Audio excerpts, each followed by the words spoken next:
সেই জন্য এটাকে আমি টাচ করিনি। তবে এসএসসি পরীক্ষার বিষয়ে আমি স্টেক হোল্ডারদের সাথে কথা বলে পরীক্ষাটা খানিকটা পিছিয়েছি এবং তাদের রুটিনটাও তাদের মতামতের ভিত্তিতেই করা হয়েছে। তবে সেই জায়গাটিতে সময়সূচি নিয়ে কেউ কোনো আপত্তি করেনি। আমরা হয়তো বা রুটিনটা দেওয়ার পরে আরেকবার আলোচনা করতে পারি। রুটিন এই সপ্তাহে তৈরি হবে, হওয়ার পরে যখন দেবো তখন তাদের ঐক্যত আমরা দেখতে পারি। হয়তো এটা ভালো হতে পারে, দেখি রুটিন দেওয়ার সাথে সাথে আমরা কথা বলবো। ধন্যবাদ।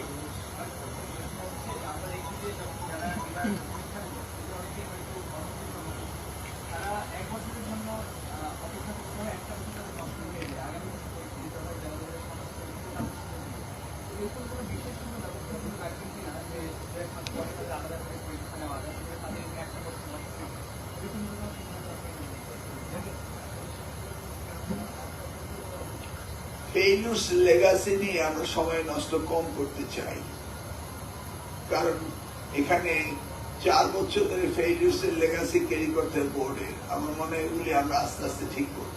ধন্যবাদ।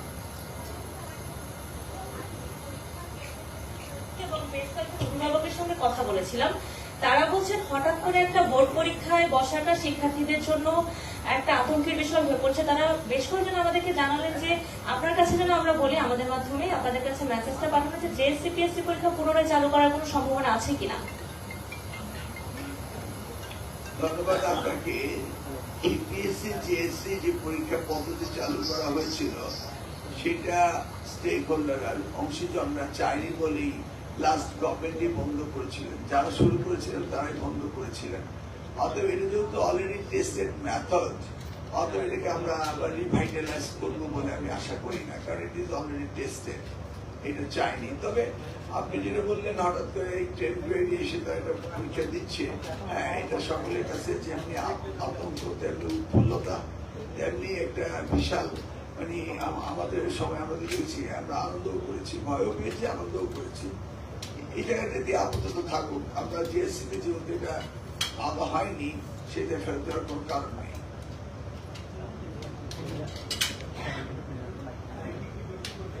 হ্যাঁ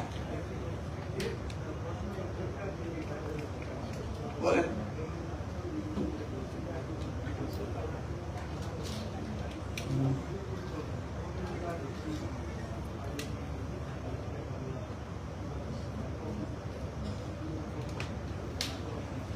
হ্যাঁ, কারিকুলাম নিয়ে আমরা বিশেষজ্ঞদেরকে আমি মন্ত্রণালয়ের দায়িত্ব পাওয়ার পরেই তাদেরকে কারিকুলাম নিয়ে কাজ করার জন্য বলেছি, তারা কাজ করছে।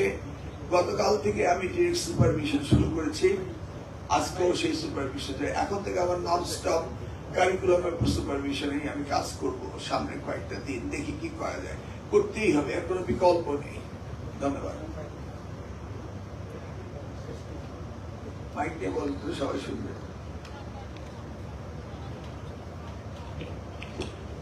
বিগত বছরগুলোতে আমরা দেখতাম যে পাবলিক পরীক্ষার সময় আপনার প্রশ্ন ফাঁস বা গুজব, বিশেষ করে ডিজিটাল প্ল্যাটফর্ম যেটা এই সামাজিক যোগাযোগ মাধ্যম, এটাতে ব্যাপকভাবে ছড়ানো হতো। কখনো কখনো প্রশ্ন ফাঁস হতো, কখনো কখনো গুজব।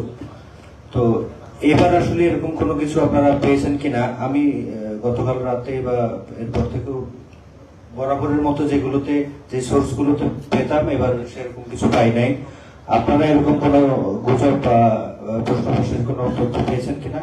আর না পেলে এটা আসলে আপনাদের কি উদ্যোগ ছিল এই গুজব রোধ বা প্রশ্ন ফাঁস রোধে?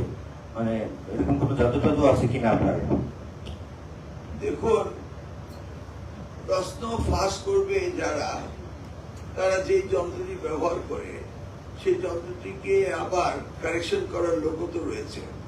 সাইবার ক্রাইম যেন আমার এই সেক্টরে না হয়, এটা আমার অনেকদিন ধরে পূর্ব প্রস্তুতি আমার ছিল, এবং সাইবার ক্রাইম স্পেশালিস্টদেরকে আমি